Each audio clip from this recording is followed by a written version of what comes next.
ભાઈ બે ચા આપજો તો. ના ભાઈ મારે સોડા પીવી હે. એલા ભાઈ ચા પીએ મજા આવશે. એલા ભાઈ આવો ઉનાળો હે, આમાં ચા પીવાય? આમાંય ચા ની કિંમત શું હે, લોકલ થઈ ગઈ હવે તો.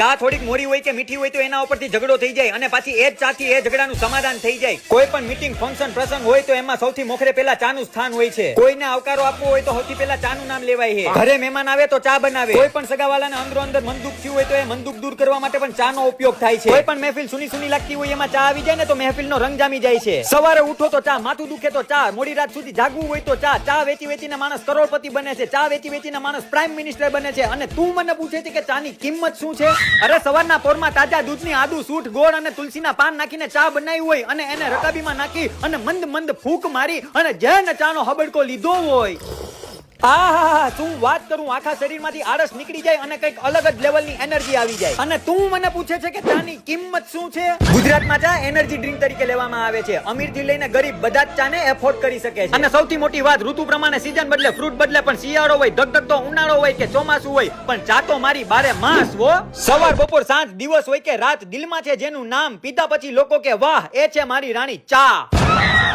આ કિંમત છે ચાની. સોરી ભાઈ મારી ભૂલ થઈ ગઈ. હલ્ડ